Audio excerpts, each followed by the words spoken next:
Earth, a Love Story. Written and read by Robin Lassiter. Before we get to this week's chapter, I just want to say chapter 11 is wild.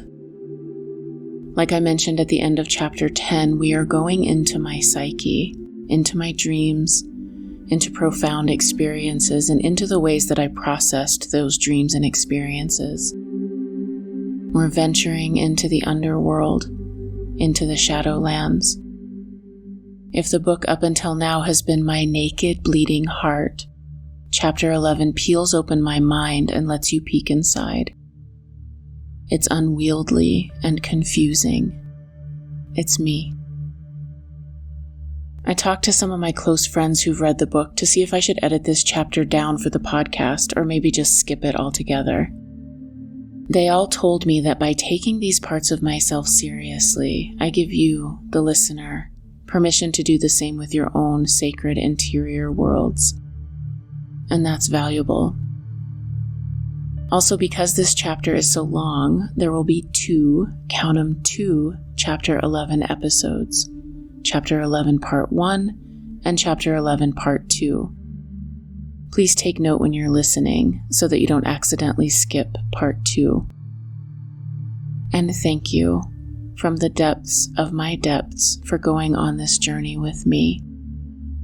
This is vulnerability on acid, but fuck it. Let's go.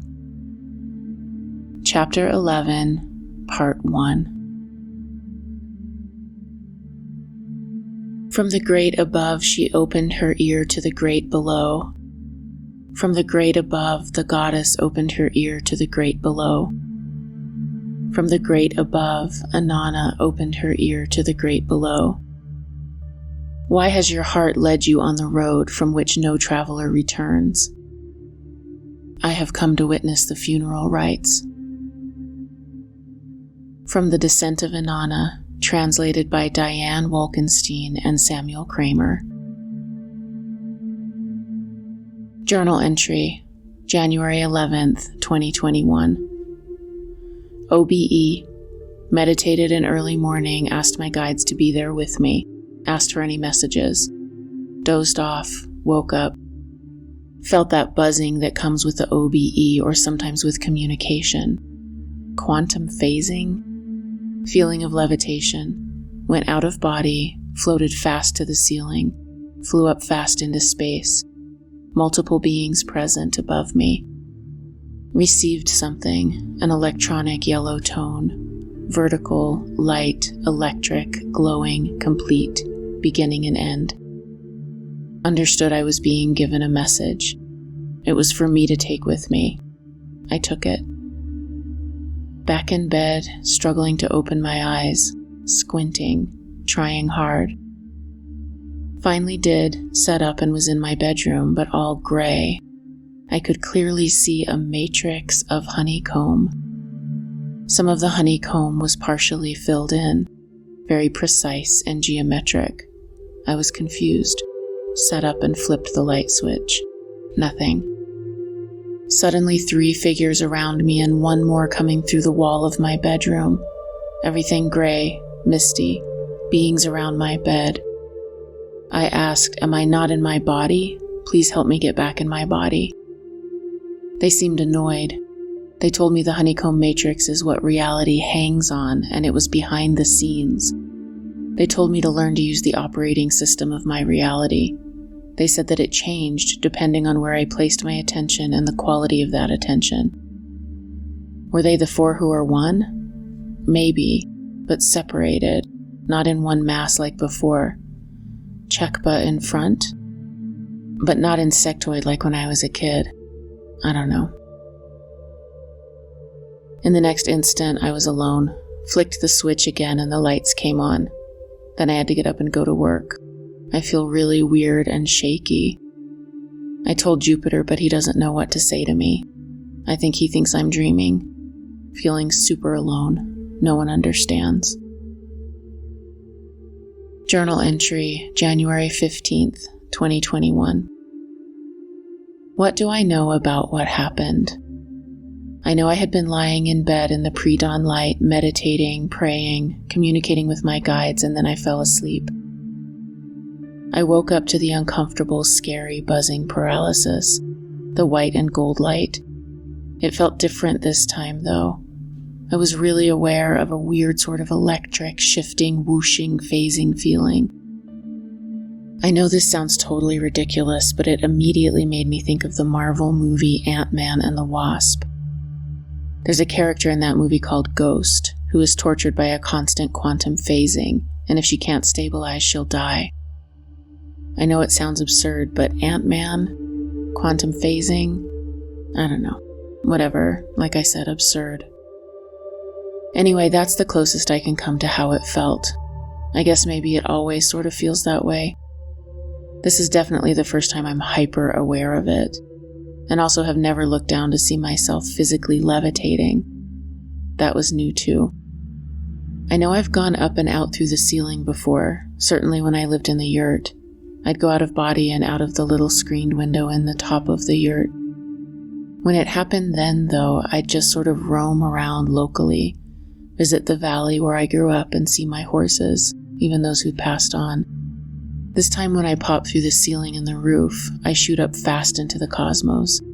I can clearly see the roof of my house receding, and then the neighborhood, and the city, and the earth.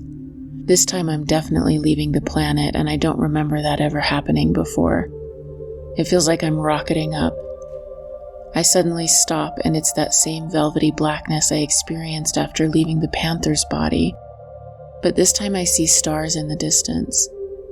I can sense beings above me, and I assume they are the four who are one, but I don't know for sure. Then that fully contained, electric, vertical, golden, shimmering line of crackling light and sound and information. It has tones, or vibration, like a harmonic, both light and sound. When I'm back in bed, struggling to open my eyes and sit up, I feel almost like I came back in sideways. Why were the blankets over the left side of my face? Why was my body at an angle like that with my head half under the covers when I was flat on my back when I levitated up and out? Normally when I go out of body, it feels like I'm consciousness or awareness. It feels light. I feel free. This time, once I got back from space, it felt like I was in my body. I definitely felt a tremendously heavy weight, like my body was really heavy, really hard to operate. Took a lot of effort to move. Normal except for the things that weren't. The blankets over my face and the weird angle, the lights not working and the effort. And then of course the gray mist and the matrix and the fucking aliens and whatnot. Other than that, yeah, felt totally like I was in my body. I wonder if I was somewhere else and it just looked like my bedroom? Maybe. Maybe so I wouldn't be more afraid and freaked out than I already was. That doesn't really feel true, though. It felt like my bedroom, it felt like my body, but like I was in some backstage area, sort of cold, not temperature-wise, but as in colorless and constructed. That feels gross even to say, but that's how it felt. Not the organic, flowing, full-color life that I typically experience. Instead, the hard steel girders and beams of reality that apparently exist behind the scenes. Functional, sterile. I cringe away from that sterility, but then there is the honeycomb matrix itself, a symbol so deeply and personally meaningful, earthy, organic in the sense that it is a natural structure made by my favorite, bees. And it almost feels comforting, contrasted with the experience of the constructed, cold, gray, behind the world. So apparently this place that is the structure of reality as I know it is malleable. It responds to, quote, where I place my attention and the quality of my attention. I remember them saying that really clearly. It feels similar to when the purple-robed woman told me that unless all of the bodies are relatively close in frequency, you can't move into a new paradigm. The physical body won't survive. I got that information a decade ago, and the truth it contains is still with me, unfolding as my understanding unfolds. This behind-the-scenes honeycomb matrix feels similar. I imagine it will be a teaching I learn from throughout my lifetime. Learn to use the operating system of my reality, they said. Are they talking about manifestation? Where I place my attention and the quality of it. That makes me nervous because of my history with the just think happy thoughts in your life will be great, and if it's not, you're not trying hard enough brand of spirituality.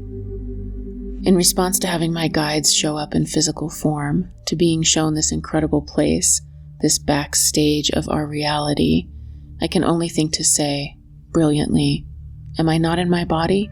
Please help me get back in my body. Those are the only words that I said to them, and then they were gone as quickly as they'd come. I got the sense that they were disappointed in me, that it took a lot of effort to make this happen and I wasn't ready. Must remember to ask better questions next time. I googled honeycomb matrix quantum phasing because somehow that all seemed to be connected. I found articles from physicists, but they may as well have been in a different language.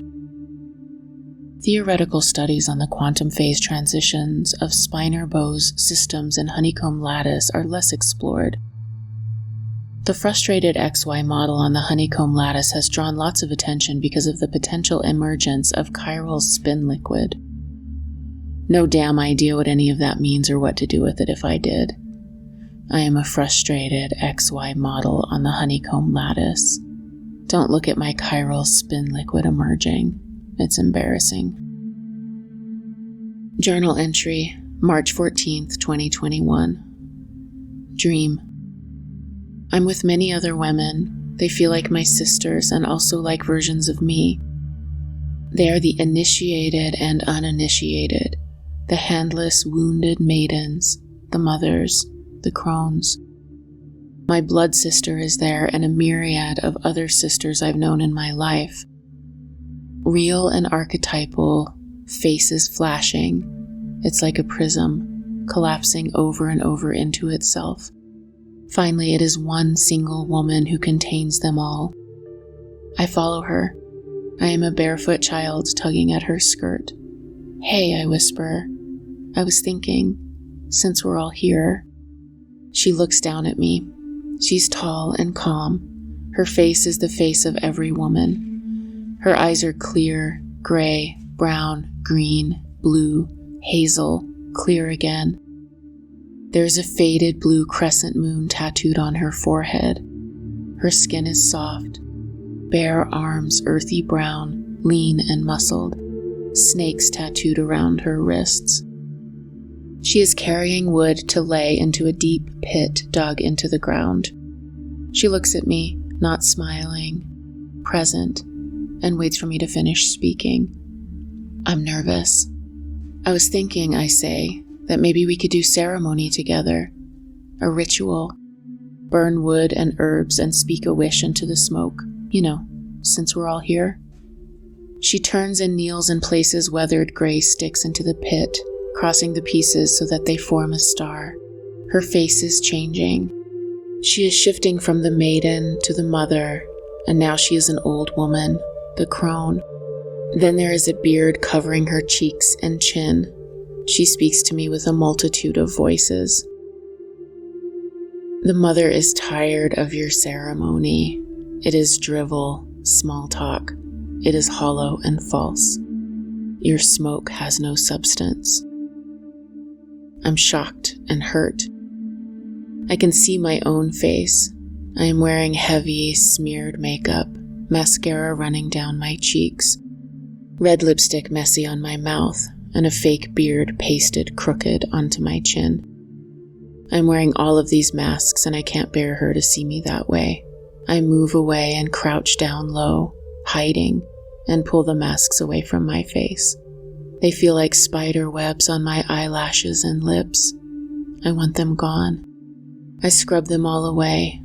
I feel raw and naked. I sit back on my heels, half in and half out of shadow.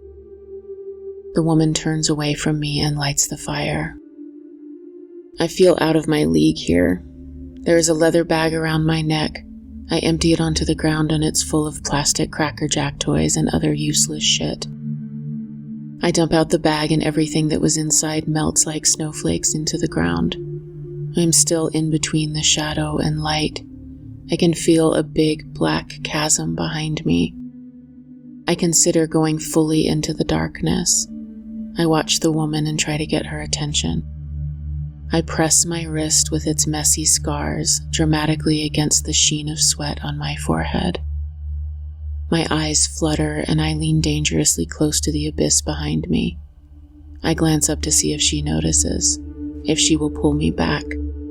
She pays no attention. Now I am a woman, grown, and I see myself as a barefoot child, and I see the one who was thinking of falling into the abyss. I gather both into my lap and feel all three of me as one thing. I am aware of my body and I activate the muscles in my thighs and back and draw myself up and step out of the shadow. The sharp horizon line between the shadow and light is like a cleaver. I can feel that it's slicing something away. My weakness, my victimhood, and my helplessness. I pay the toll, a pound of flesh. I'm surprised when these parts of me don't fall into the shadowy chasm. They mold themselves into my body. They fold into my hips and along the backs of my arms and into the hollow of my low back. I feel whole. I paid some price of admission and I walk forward and take my place at the fire. The woman tumbles into her separate parts and now many women, all of them my sisters, are standing with me.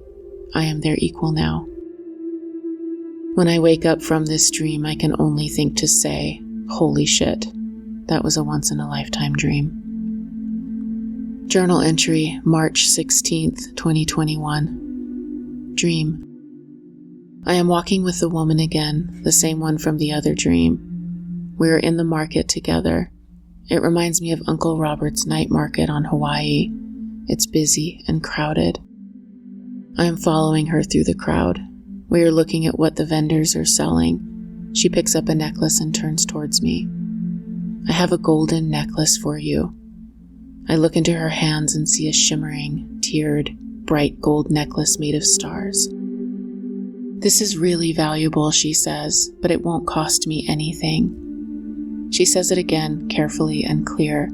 She is looking down at me, pointedly, staring at me. She wants me to really hear her words. Taking this, you take nothing from me. This is not an exchange from a limited world where my loss is your gain, and when you gain, I lose. This is valuable, but I'm not losing anything in giving it to you. We both win. Non-zero sum. I look at the necklace and I really, really want it. I know how I would wear it, too, pinned into my curly hair. Starry crown. Oh, I stammer. Oh no, I couldn't possibly. It's fine. I don't want to be any bother. She looks at me with disbelief and maybe disgust, and then shrugs and shakes her head and walks away. I feel dumb, unsure of what to say or where to go, but I get that I've just been denied entry into the amazing Golden Necklace Club because I was busy being small and polite and sacrificing, and literally no one was asking for that. That kind of self-deprecating small making was not appreciated. I gather my courage and call out to her. I'm so afraid she'll leave and not come back. I'm sorry, I say. I'm still learning and unlearning. She returns and puts her arm around me warmly and says, "You'd be a good candidate to go to India. You know that? You need to go to India and not listen to the gurus." I don't know what that means or what to say, and she laughs at me and squeezes me to her once and then walks away.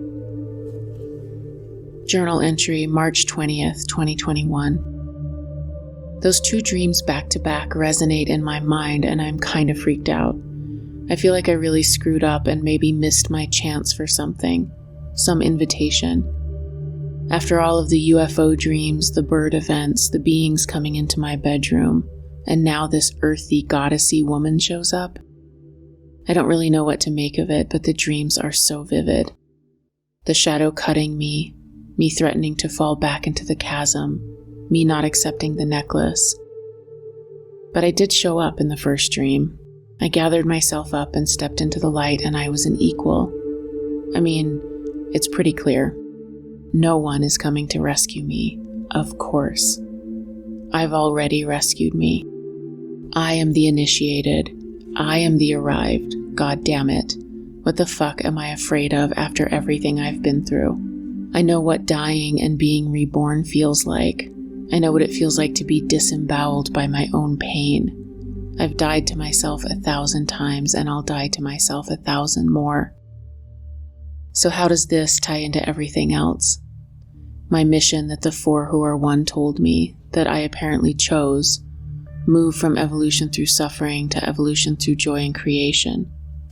Joy? I have no idea how to get to joy from here. I'm good with suffering.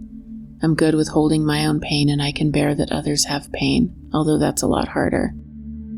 Joy sounds really dangerous. Like, what, all airy, fairy, love and light joy? How do I do that and not abandon myself? Why do these dreams even feel like a call to joy anyway? What does it have to do with joy? How to move from this cycle of evolution through suffering to evolution through joy without negating everything I've learned and everything I've been through. I know that I will never lose the gifts that my suffering gave me. I know that I will never try to brush past my own or another's agony, trying to skip to the easy part. I know that only once I was shattered open did I become a real person. I know that my shattered heart is big enough to hold more intelligence, more compassion, more kindness, more of that annihilating love that permeates everything.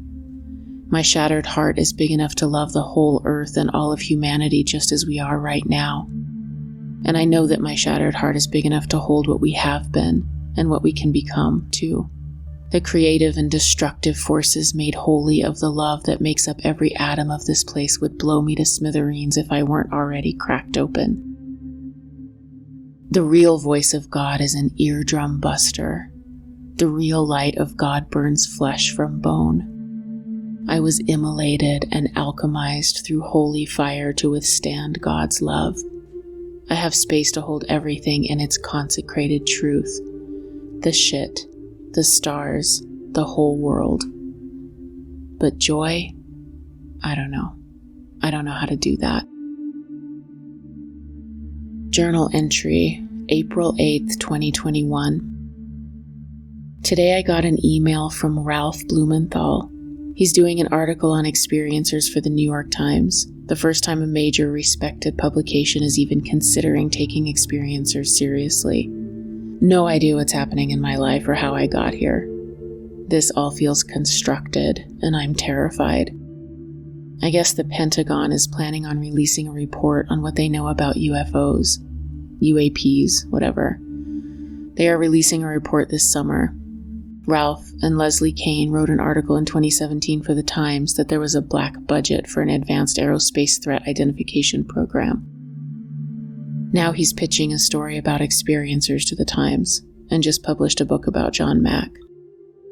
6 months ago, I didn't know any of these names or that any of this existed. Now Ralph wants to interview me.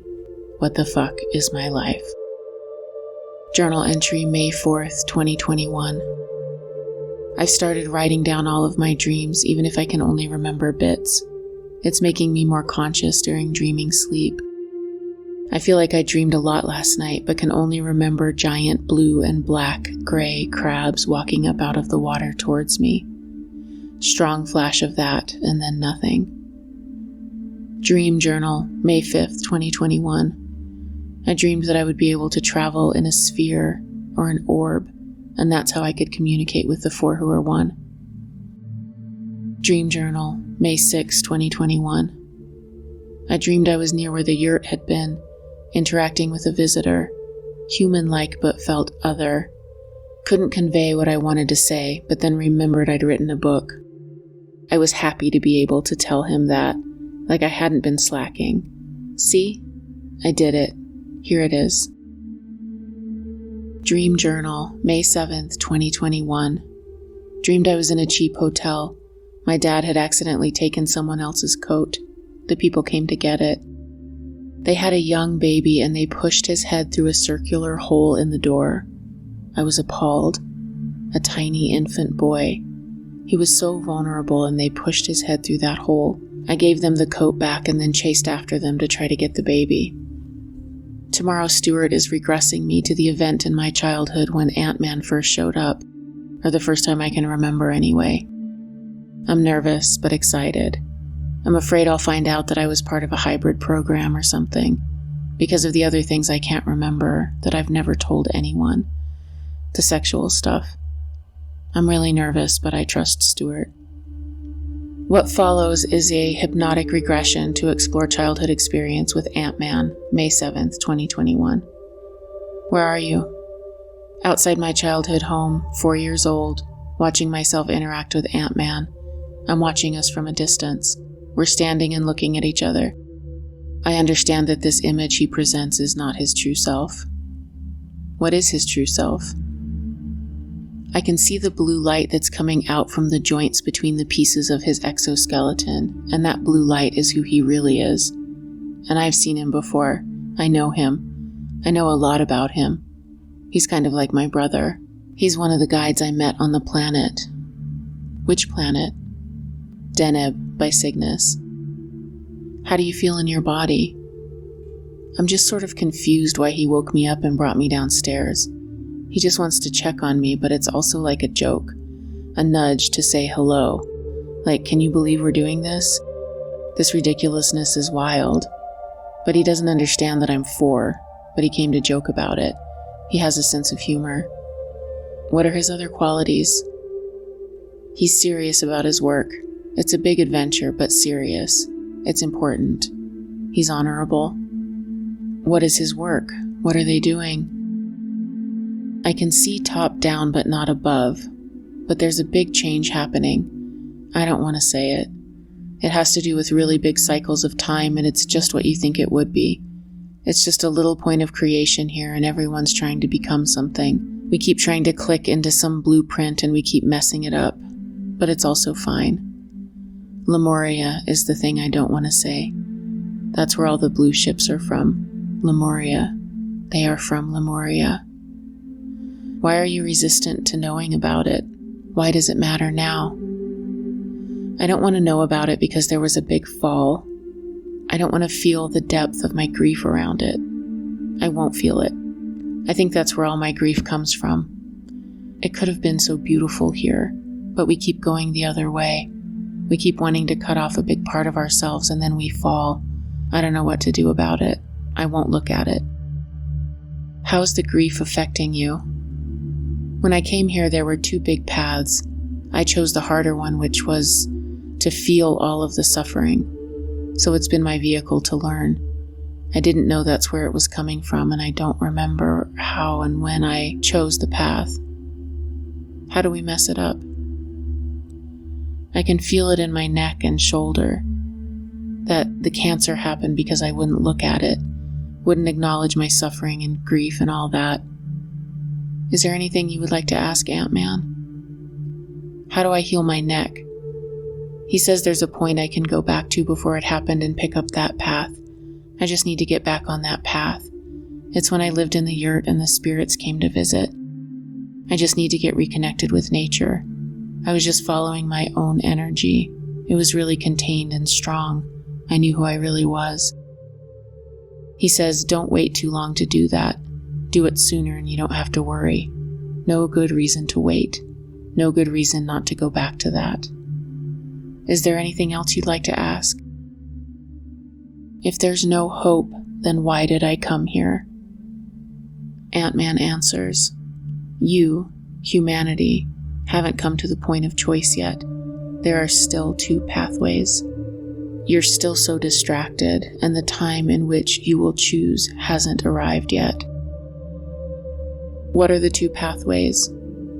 The predictable one where we just keep getting further away from our true selves and we leave messiness behind and be really dependent on tech. We just can't bear the grief, so we keep trying to go away from it and we get rid of all of our good parts. The other path is we think we have to die get rid of most people, get rid of comfort and ease, go back to living in tribes, but that's not it. We bear the agony of life, and it makes us love each other. We don't know that's an option. Asking Ant-Man, what should Robin do to get towards the other path? Go back to the template of nature, but don't hide, don't disappear, don't just live in your own little bubble. Go back to that template and show people. I want to ask, do I have to have any loyalty to where I came from, to this other planet and that system? You can do whatever you want. I want to be a part of this big change that's happening here, the whole system here. It's like all the way down to an individual, the personalities, up into society and culture. We're a tiny spark of something in this big consciousness that's way above everything. This is kind of a fun place to be. Probably not a good idea to come here, though. Lots of suffering here. But we're all in the same place anyway, so it doesn't really matter. Everyone, humans, all beings everywhere. Nobody leaves anybody, so I'm not going to be alone, and I'm not leaving anybody. When was the last time contact occurred? January. They showed up in the bedroom. We were in the same space. What was the purpose of the visit in January? I don't want to hear this. They gave me a packet of information. It's a lot of... I don't know what it is. I don't know if I'll see them for a while. They showed me how to work with the structure of this place and that it's not what we think it is. It's not fixed, static, but it's also not that you can just wish for it to be different. There's a way to work with reality and perception, and I think that's what the packet maybe was. They brought me way up out of my body, really far out, and it's electric, and it's like a vibration, bright, buzzing light of line and information, and they just handed it to me, and I knew I had it, but I didn't know what it was. Where's the packet now? It's inside my body. It helped me turn on a generator of energy so that I don't have to work so hard to keep my energy up. It's like it gives me energy, and I don't have to manage it. It's from my womb to the top of my head. It creates a sphere for me, and I can use that when I leave my body. It's like a vehicle I can use to talk to them. How does the vehicle activate for Robin to use? I've done it. It's like quantum phasing. I can match my energy to the energy that brings me out of my body, which is them. That buzzing white, yellow, gold that brings me out of my body. I can match that. Then I can leave. But more of me can go now. More of me. More of what I am can go with. Mostly in dreams, I can be a lot more conscious of what's going on. How can Robin improve her mastery of that vehicle? I had just forgotten, but I can practice it when I meditate. I just have to get muscle memory back of how to do it. It feels similar to the start of sleep paralysis. I just have to keep practicing. Anything else you need to know? I'm going to have to go to some places I know about on the planet. I just have to accept that. On Earth, I have to go to some places where the blue ships are, where the Lemuria stuff is still kept, but it will be fine. I know a few of them. The desert, which is weird, but that's why me and Jupiter live here, because it's close to those places. There's Mount Shasta, Hawaii, somewhere like Greece or something. I'll know at some point. I need to trust, surrender, play more. Shift. Don't do things out of obligation. Use curiosity. Don't be afraid of suffering. I don't have to be afraid. Explore and initiate out of joy and curiosity instead of obligation. It's all just fine here. This is all normal. Really, it's boring. It just is what it is. It's not scary. It feels dramatic, but it's not. Journal entry, May 8th, 2021. During the whole regression, I am silently crying. Tears are leaking from the corners of my eyes and pooling into my ears and soaking the collar of my shirt. I feel embarrassed and nervous when the Lemuria stuff comes up and when it emerges that I have a tremendous amount of grief about something that happened a long time ago. I refuse to look at it at all. I remember thinking a clear thought from my subconscious. No, I won't look at the grief. I won't experience it. It's too big. It will obliterate me. I hate that I said Mount Shasta and Lemuria, and I feel like a crazy person, but I also can feel it's true. When I remember that I have to go to Greece for some reason, I also remember the recurring dream I've had of Greece throughout my life. When I dream that dream, I am a man with beautiful dark skin, oiled and shining. My body is strong and limber. I'm in a white palace, but I have to go on a journey. I take a ship and cross oceans. The dream is so visceral, so real. I remember my barefoot daughter running up to me before I leave to get on the ship, and I remember tousling her long hair and spinning her around. She is crying because she will miss me, but I am happy and strong and certain that everything will be okay. I wonder if that's what it feels like to be a man in his power, so certain. I don't know if it ends up being okay because I don't know what happens after I cross the oceans. I don't know where I go or if I come back. After the regression, I start working with the piece of technology, the packet of light and sound I was given. Sometimes when I meditate, if I can get into the right state, I can induce that shifting, phasing feeling, but I don't want to go too far. What if I go out of body and can't get back in? Easier when it's happening without my will or initiation, maybe.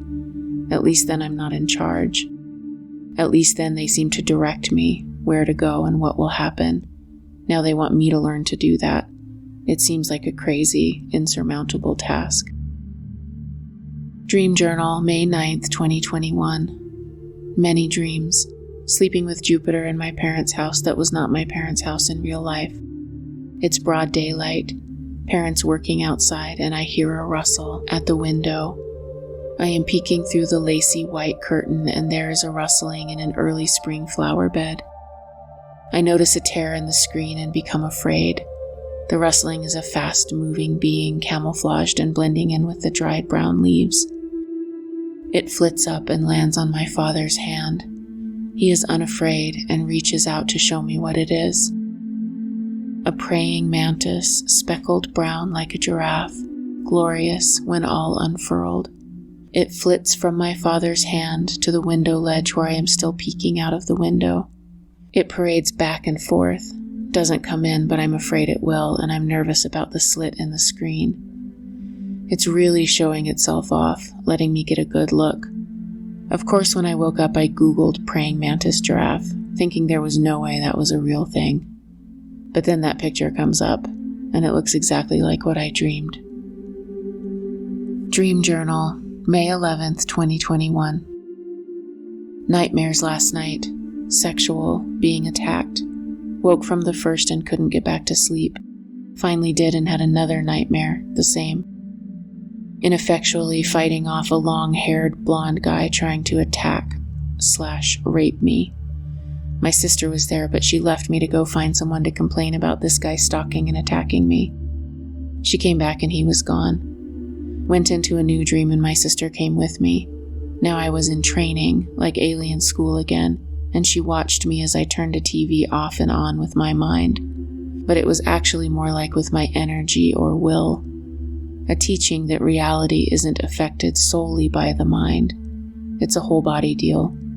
I could flex my intention toward the TV and easily turn it on and off.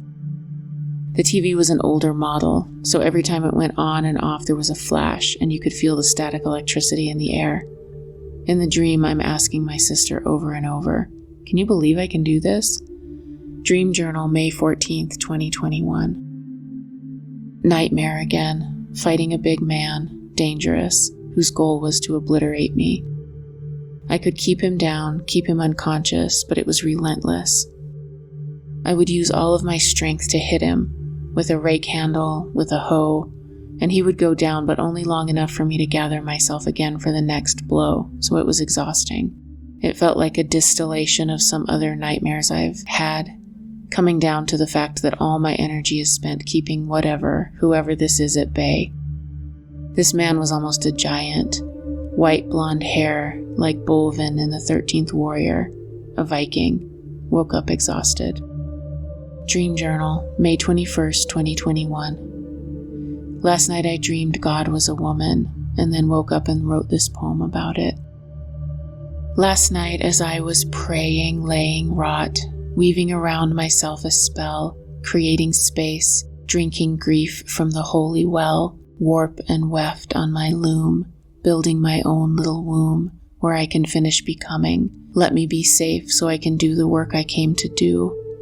I felt my guides and ancestors and allies, and still I felt my fear rise in my gut, so I went further back and higher up, and asked for God to make himself known, to remind me I am loved and have a home, beyond this place where work is hard, where joy is calling to be shown.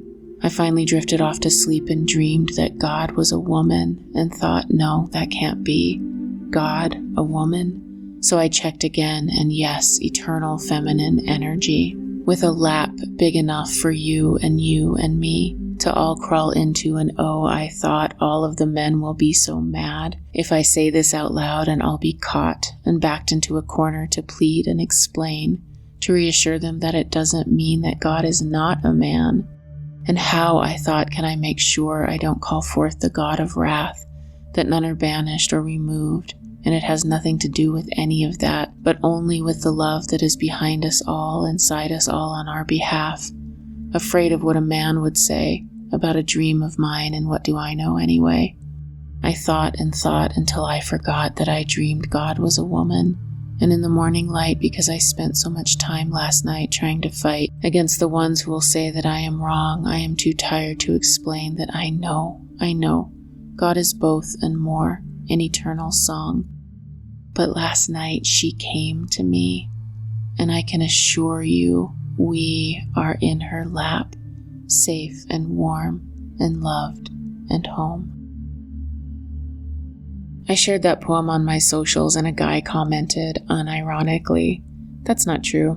God is not a woman. He's a man. I believe in the Bible." Can you imagine someone rolling their eyes so hard that they break their neck and their head falls off and they die, South Park animation style? That's me, in response to that man's comment. I delete my socials. Dream Journal, May 24th, 2021.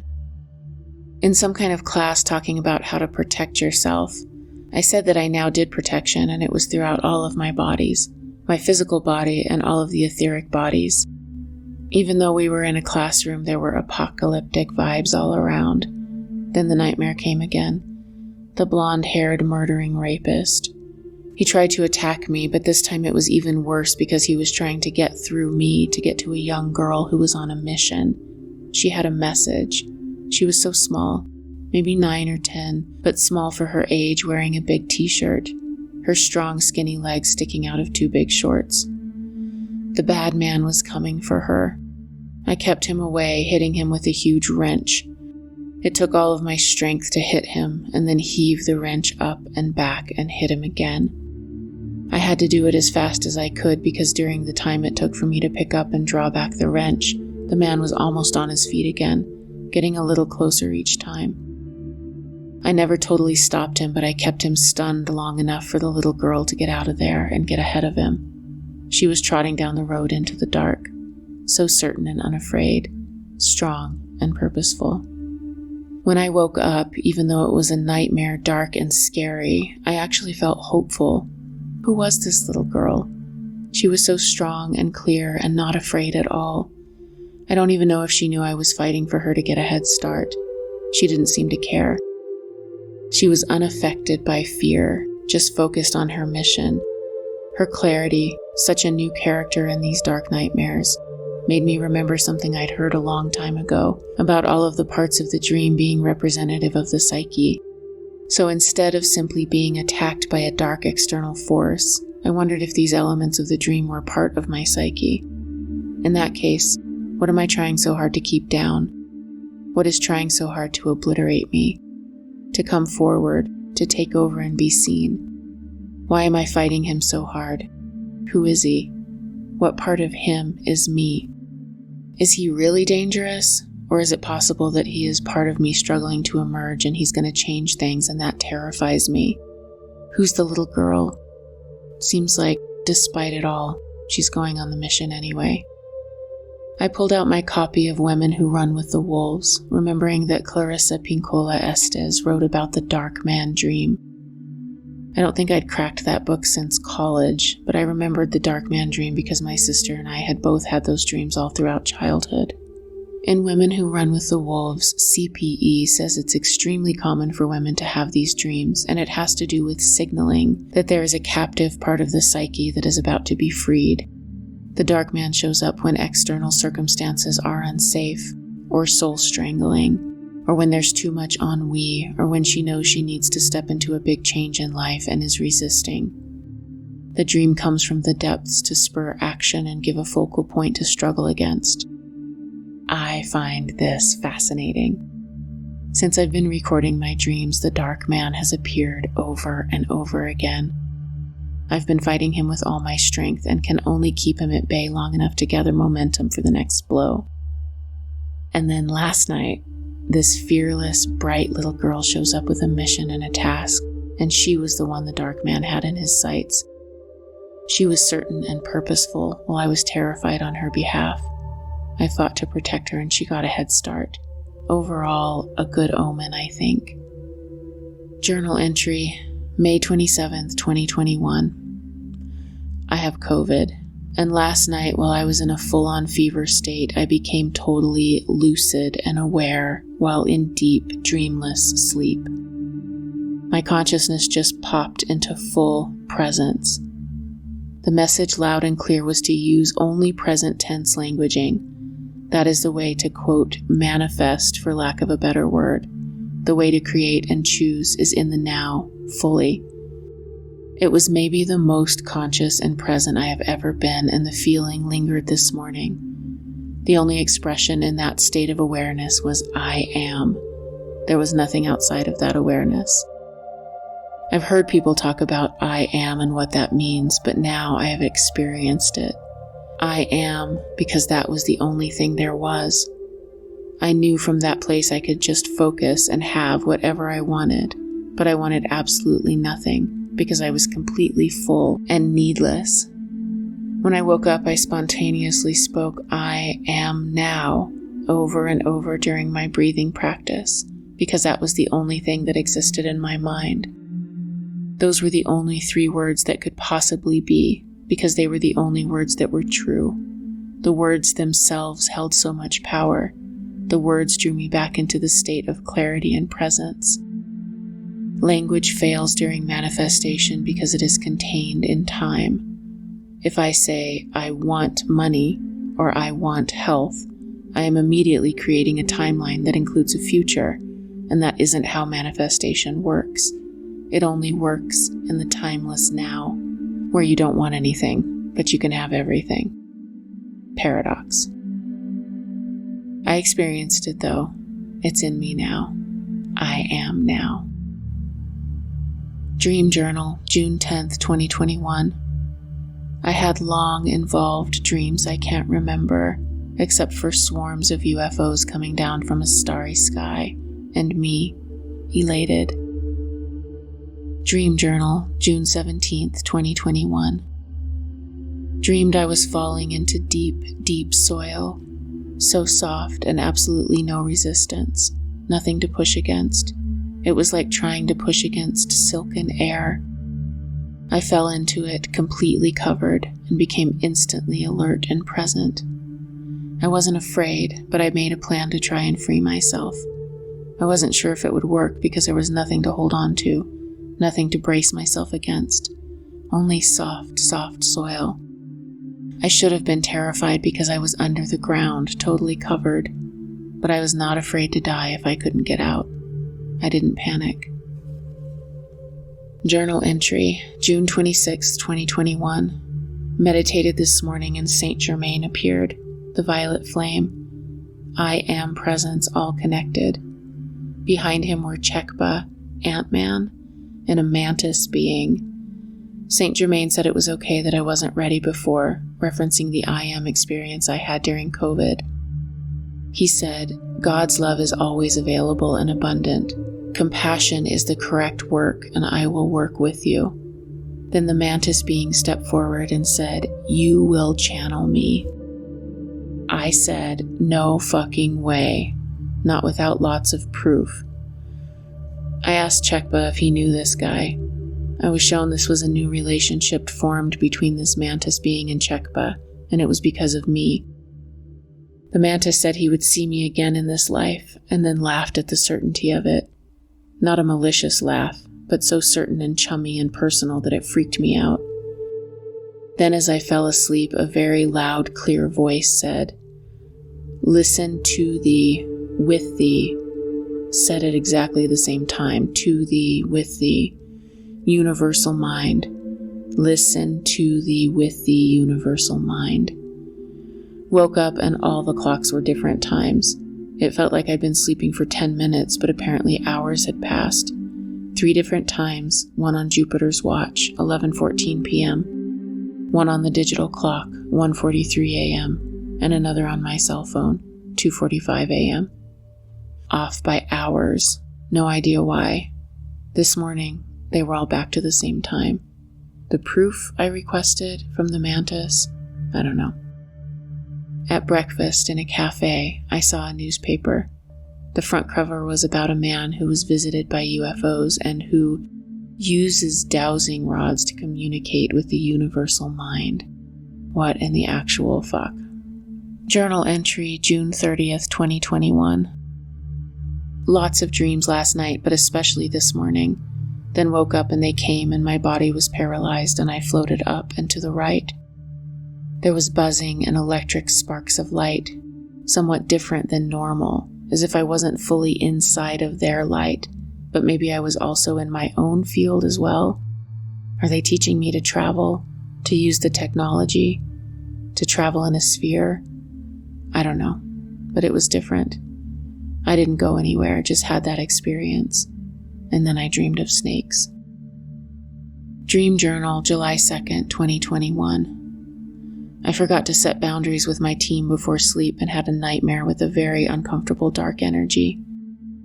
Woke up and felt that energy still in the room and felt super vulnerable in my low back area. I had to spend a lot of time clearing and banishing and setting boundaries. I had to try not to fall asleep until I got it neutralized, or it felt like something terrible would happen. I can't remember the nightmare except for violence. Interestingly, I haven't had a nightmare for months, and I forgot to set the boundary, and there it is. I hate the dreams of dark violence. Why are they always sexual? Is that normal? I wonder if other women dream these dreams all the time. Dream Journal, July 3rd, 2021.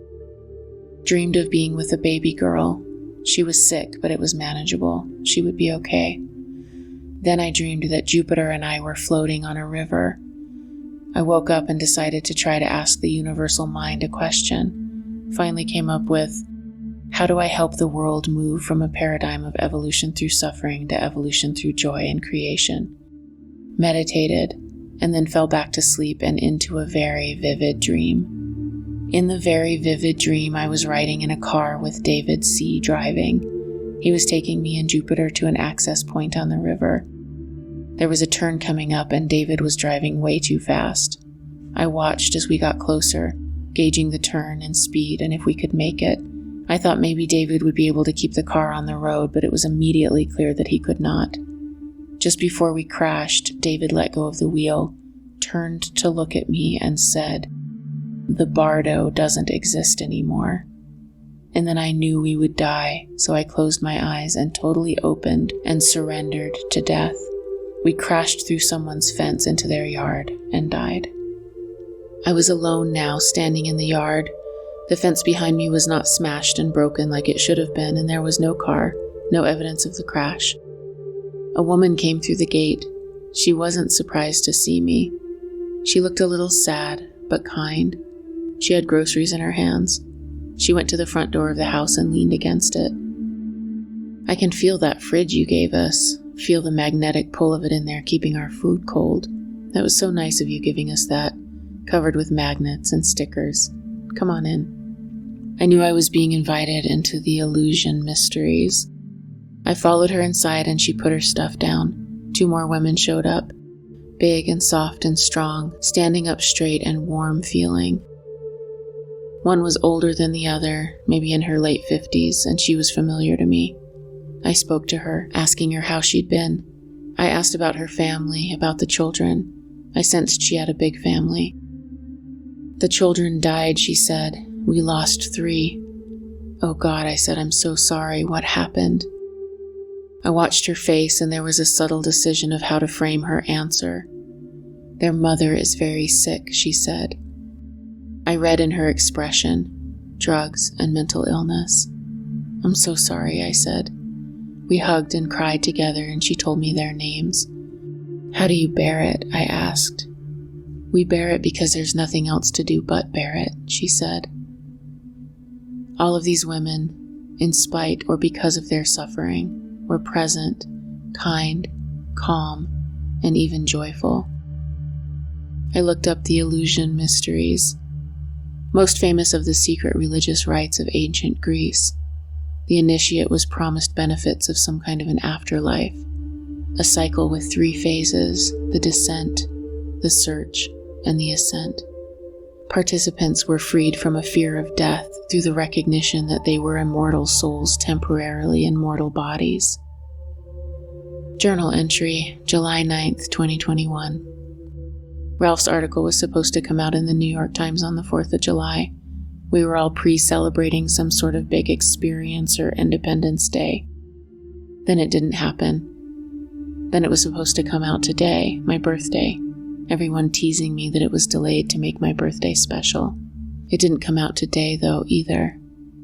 New editors at the Times, apparently, and they think it's too weird. I'm kind of relieved. I showed up for it, did my part. Not my fault it didn't come out. Journal entry, July 18th, 2021. Lots of dreams but can't remember. Meditated this morning, then OBE. Felt different again. The phasing feeling, then up and out of my body with the technology. So no inside the light buzzing, but it was nearby, observing. I stayed in the bedroom. I felt giddy. They were teaching me how to use the technology. I learned to move left and right, like a ghost careening wildly back and forth. I couldn't leave the room or go up or down. Dream journal, July 30th, 2021. Dreamed Jupiter was being prepped to have open heart surgery. There were tons of people around. An older, wiser man was guiding him. I was questioning the man. Can nothing else be done? I knew he needed to open his heart, but not like this. It would be so hard for him. The man didn't answer me, but kept prepping for the surgery. Dream journal, August 12th, 2021. 5 years sober today. Dreamed a foreign man was aggressively courting me through an interpreter. It was like he was trying to get to me in a new way, trying something other than violence. I saw right through it though, and didn't want any part of it. Dream journal, August 15th, 2021. Down in my belly, met a crone. She was beautiful, curly hair with golden stars pinned into it, wearing a silken robe covered with plants and flowers and vines, and she was sitting on a dark throne. I was surprised because she was so warm, so inviting and loving, and had such an easy laugh. I felt totally safe with her. I didn't understand how she could be so joyful. How do you have joy when there's so much grief and suffering in the world? I asked her. How are you so happy and warm? How do you do that without abandoning the part of you and everyone else that suffers? She leaned back and lifted her arms to reveal to me more of her throne. It was dark, black, that same velvety intelligence. Her eyes sparkled, wise and kind and tender and wry. Child, she said, I sit on a throne of suffering. Journal entry, August 19th, 2021. OBE this morning. Again, felt like I did it on my own with them nearby, but not doing it to or for me. I came up into the room and again could go left and right, and now also could go forward and back. I navigated my way around the bedroom, around the corner, into the bathroom. I came back into the bedroom and tried to leave, tried to go through the door and into the hallway, but was stopped. While I was trying to go through the door, though, it opened and my father walked in. I watched while he lay down on the ground and died. His body dissolved into the floor and was replaced by fresh green vegetation. Then he got up and walked back out the door. Over on my bed was Jupiter's mom. She was dying, and I sat with her and helped her through her death. Then my mom. She was frail and tiny and weighed nothing. I lifted her and carried her to the bed, and she died as well. Every parent figure in my life, dead.